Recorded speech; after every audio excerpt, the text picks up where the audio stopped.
മറ്റു ഗ്രഹങ്ങളിൽ നിന്നും നമ്മുടെ ഭൂമിയെ വ്യത്യസ്തമാക്കുന്നത് ഇവിടെയുള്ള സസ്യങ്ങളുടെയും മരങ്ങളുടെയുമെല്ലാം പച്ചപ്പും ഹരിതാപവുമൊക്കെയാണ്.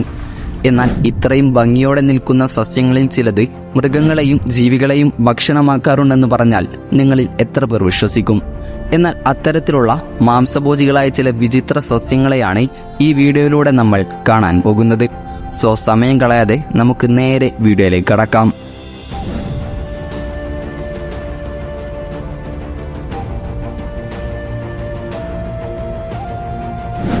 Tropical pitcher. ലോകത്തിലെ തന്നെ ഏറ്റവും വലിയ മൃഗം തീനികളായ സസ്യങ്ങളാണ് tropical pitcher. Indonesia, Malaysia, China എന്നിവിടങ്ങളിലാണ് ഇവകളെ കൂടുതലായും കണ്ടുവരുന്നത്. ഈ ചെടികളെ മങ്കി കപ്പ് എന്നും വിളിക്കാറുണ്ട്. കാരണം ഈ ചെടിയിൽ സ്റ്റോർ ചെയ്യുന്ന മഴവെള്ളം കുടിക്കാനായി കുരങ്ങുകൾ പലപ്പോഴും എത്തുകയും അതിൽ ചെറിയ കുരങ്ങുകൾ ഈ ചെടിക്കുള്ളിൽ കുടുങ്ങിപ്പോകാറുമുണ്ട്. ഈ ചെടികൾ പ്രാണികൾ, എലികൾ പോലുള്ള ചെറിയ ജീവികളെ അകപ്പെടുത്തി ഭക്ഷണമാക്കാറുണ്ട്. എങ്ങനെയാണ് ഇവ ഈ ജീവികളെ പിടിക്കുന്നത് എന്നായിരിക്കും നിങ്ങൾ ചിന്തിക്കുന്നത്. പറയാം. അതായത് ഇരകൾ ഈ ചെടിയുടെ അടുത്ത് വരുന്ന സമയത്ത് ഈ ചെടിയിൽ കാണുന്ന കുടം പോലെയുള്ള ഭാഗത്തിൻ്റെ അറ്റത്ത് തേൻ പോലെയുള്ള പ്രത്യേക സുഗന്ധം പരത്തുന്ന മധുരമുള്ളതും കട്ടിയുള്ളതുമായ ഒരു തരം ദ്രാവകം ഈ ചെടികൾ ഉണ്ടാക്കും. അങ്ങനെ ഇതിലേക്ക് ആകർഷരായി ഇത് കഴിക്കാനായി എത്തുന്ന പ്രാണികളും ചെറുമൃഗങ്ങളും ഈ ദ്രാവകത്തിൽ നിന്ന് തെന്നി അതിനകത്തേക്ക് വീഴുന്നു. ഇത്തരത്തിൽ പ്രാണികൾ ഇതിനകത്ത് വീണു കഴിഞ്ഞാൽ ഉടൻ തന്നെ ഈ ഭിത്തിയുടെ അറ്റത്ത് രൂപപ്പെടുന്ന ചെറിയ മുന പോലെയുള്ള രോമം ഇരയെ അതിനകത്ത് നിന്നും പുറത്ത് കടക്കാൻ കഴിയാത്ത രീതിയിൽ ട്രാപ്പിലാക്കുകയാണ് ചെയ്യുന്നത്. വൈകാതെ തന്നെ ഇതിനകത്ത് അകപ്പെടുന്ന ഇരകൾ മരണപ്പെടുകയും ചെയ്യും. അങ്ങനെ ആ സസ്യം സ്വന്തമായി ഉൽപ്പാദിപ്പിക്കുന്ന എൻസൈം മെല്ലെ മെല്ലെ ആ ഇരയുടെ ശരീരത്തിലെ പോഷകങ്ങൾ അകത്താക്കാൻ തുടങ്ങുകയും ചെയ്യുന്നു. Cobra lily. പ്രധാനമായും ചതുപ്പ് നിലങ്ങളിലും അത്ര വൃത്തിയില്ലാത്ത സ്ഥലങ്ങളിലുമാണ് ഈ ഇരപിടിയൻ ചെടിയെ കാണപ്പെടാറുള്ളത്. മുൻപേ പറഞ്ഞ ട്രോപ്പിക്കൽ പിച്ചർ എന്ന ചെടിയെപ്പോലെ ചെറുജീവികളിൽ നിന്നും ലഭിക്കുന്ന പോഷകങ്ങൾ ലഭിക്കാനാണ് ഇവ ഇത്തരത്തിലുള്ള സ്ഥലങ്ങളിൽ വളരുന്നത്. മൂർഖൻ പാമ്പിനെ പോലെയുള്ള രൂപത്തിൽ നിന്നാണ് ഇവക്ക് കോബ്ര ലില്ലി എന്ന പേര് ലഭിച്ചത്. പേരുപോലെ തന്നെ അപകടകാരികളുമാണ് ഈ ചെടികളെന്നതാണ് വാസ്തവം. ട്രോപ്പിക്കൽ പിച്ചറിനെ പോലെ ഈ സസ്യത്തിലെ മധുരമുള്ള തേനിൻ്റെയും മെഴുകിൻ്റെയും രൂപത്തിലുള്ള ഒരു തരം ദ്രാവകം ഉപയോഗിച്ചാണ് ഈ സസ്യങ്ങളും ഇരകളെ ഇവയിലേക്ക് ആകർഷിപ്പിക്കുന്നത്. ഇതിനു പുറമെ ഇതിൻ്റെ പുറത്ത് കാണുന്ന ദ്വാരത്തിലൂടെ ജീവികൾക്ക് അതിനകത്ത് കയറി തിരികെ വരാമെന്ന് തെറ്റിദ്ധരിക്കപ്പെടുകയും ചെയ്യാറുണ്ട്. എന്നാൽ ഇതിനകത്ത് കയറി കഴിയുമ്പോൾ അതിന് പെട്ടെന്ന് രൂപമാറ്റം സംഭവിക്കുകയും പ്രാണികൾ പോലെയുള്ള ജീവികളെ ആശയക്കുഴപ്പത്തിലാക്കി മെഴുക് പോലെയുള്ള അവയുടെ ദ്രാവകത്തിലേക്ക് അകപ്പെടുത്തുകയും ചെയ്യും. ഈ സസ്യങ്ങളെ വളരെ അപൂർവമായാണ് കാണപ്പെടാറുള്ളത്. മറ്റ് സസ്യങ്ങളെപ്പോലെ തന്നെ ഇവകളും മണ്ണിൽ നിന്ന് വെള്ളം ആഗിരണം ചെയ്യുന്നവയാണ്. എന്നാൽ ഇവ ആഗിരണം ചെയ്യുന്ന ജലം പ്രത്യേക തരത്തിലുള്ള അറയിൽ സംഭരിക്കുകയും ഈ ജലസംഭരണികളിൽ കുടുങ്ങിപ്പോകുന്ന ജീവികളെ അതിൽ മുക്കിക്കൊല്ലുകയും ചെയ്യുന്നു. ഈ ചെടികൾ ഒരു തരത്തിൽ പറഞ്ഞാൽ വളരെ ബുദ്ധിശാലികളാണ്.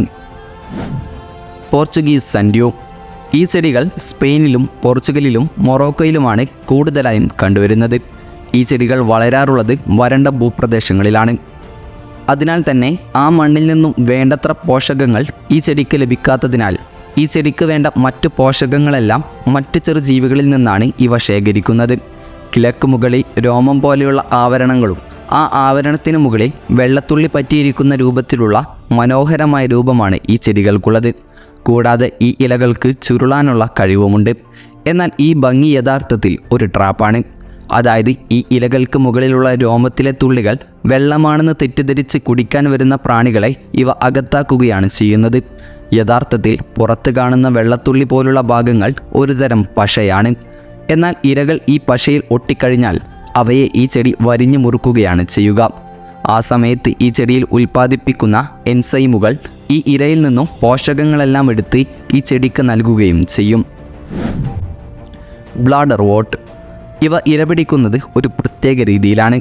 അതായത് ഇരകളെ പിടിക്കാൻ കുമിള പോലെയുള്ള കെണികൾ ഉപയോഗിക്കുന്ന ഒരേ ഒരു വേട്ടക്കാരാണ് ഈ സസ്യങ്ങൾ. വെള്ളത്തിനടിയിലാണ് ഇവയുടെ മുഴുവൻ ഇരപിടുത്തവും നടക്കുന്നത്. വെള്ളത്തിനടിയിൽ ഇവയുടെ ഇലകൾക്ക് മുകളിലായി ഒരു പ്രത്യേകതരം ആവരണങ്ങൾ ഇവ സ്വയം ഒരുക്കുന്നു. ഇവയെ ട്രിഗറുകൾ എന്നാണ് വിളിക്കുന്നത്. ഒരു പ്രാണി ഇതിൽ സ്പർശിക്കുമ്പോൾ ഇവയുടെ ഈ ആവരണങ്ങൾ കുമിളകളായി രൂപപ്പെടും. ഇത് ഇരയെ ട്രാപ്പിലാക്കുകയും വെള്ളം കൊണ്ട് ആ ഇരയെ അകത്തേക്ക് വലിച്ചെടുക്കുകയും ചെയ്യുന്നു. അതിനാൽ തന്നെ ഇവയ്ക്ക് വളരെ ചെറിയ ഇരകളെ മാത്രമേ ട്രാപ്പ് ചെയ്യാൻ സാധിക്കുകയുള്ളൂ. മിന്നൽ വേഗത്തിലാണ് ഇവയുടെ പ്രവർത്തനം നടക്കുക. ലോകത്തിലെ തന്നെ ഏറ്റവും വേഗതയുള്ള ഇരപിടിയൻ സസ്യമെന്നാണ് ഇവ അറിയപ്പെടുന്നത്. Venus flytrap. ലോകത്തിലെ തന്നെ ഏറ്റവും പ്രശസ്തമായ ഇരപിടിയൻ സസ്യമാണ് വീനസ് ഫ്ലൈട്രാപ്പ്. കുട്ടിക്കാലത്ത് സ്കൂളുകളിലും മറ്റും നമ്മൾ ഈ സസ്യത്തെക്കുറിച്ച് കേട്ടിട്ടുണ്ടാകും. ഇവകളെ അമേരിക്കയിലാണ് ഒരുപാട് കാണപ്പെടാറുള്ളത്. ഈ സസ്യത്തിന് ഇരപിടിക്കാൻ പ്രത്യേകതരം മാർഗമുണ്ട്. മുൻപേ പറഞ്ഞ സസ്യങ്ങളെപ്പോലെ വളരെ പ്ലാനിങ്ങുകളോ കണക്കുകൂട്ടലുകളോ ഒന്നും ഈ സസ്യത്തിന് ആവശ്യമില്ല.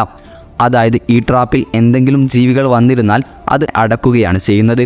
ചില സ്ഥലങ്ങളിൽ ഈച്ചകളെ അകറ്റാനായി ഈ ചെടികളെ ഉപയോഗിക്കാറുണ്ട്. മറ്റു മാംസഭോജികളായ സസ്യങ്ങളെ അപേക്ഷിച്ച് ഇവ കുറച്ചുകൂടി അഗ്രസീവാണ്. അതായത് ഇവ ഇരയെ മുക്കുകയോ ശ്വാസം മുട്ടിക്കുകയോ ചെയ്യുന്നതിന് പകരം ഇവയുടെ വായിൻ്റെ ഉള്ളിൽ ഉൽപ്പാദിപ്പിക്കുന്ന മധുരമുള്ള ദ്രാവകം ഭക്ഷിക്കാനായി വരുന്ന ജീവികളെ ഇവയുടെ നഖങ്ങൾ പോലെയുള്ള ഭാഗം കൊണ്ട് പിടിക്കുകയാണ് ചെയ്യുന്നത്. ഇവയുടെ ഉള്ളിൽ ചെറിയ മുള്ളുകൾ പോലെയുള്ള ഭാഗങ്ങളും നമുക്ക് കാണാൻ കഴിയും. ഇതിലകപ്പെടുന്ന ഏതെങ്കിലും ജീവികളുടെ സ്പർശനം 20 സെക്കൻഡോളം നീണ്ടു നിന്നാൽ 20 സെക്കൻഡിനുള്ളിൽ ഇതിനുള്ളിലെ മുള്ളുകൾ പ്രവർത്തിക്കുകയും കെണി പൂർണ്ണമായും അടക്കുകയും ചെയ്യും. ഇങ്ങനെയാണ് ഇവ ഇരകളെ പിടിക്കാറുള്ളത്. ഏതായാലും ഇക്കൂട്ടത്തിൽ നിങ്ങൾക്ക് ഏറ്റവും അപകടകാരികളായി തോന്നിയ സസ്യം ഏതാണെന്ന് കമൻറ്റ് ചെയ്യാൻ മറക്കരുത്. അപ്പോൾ അടുത്തൊരു ഇൻഫോർമേറ്റീവായ വീഡിയോയുമായി വരുന്നതുവരെ ഗുഡ് ബൈ.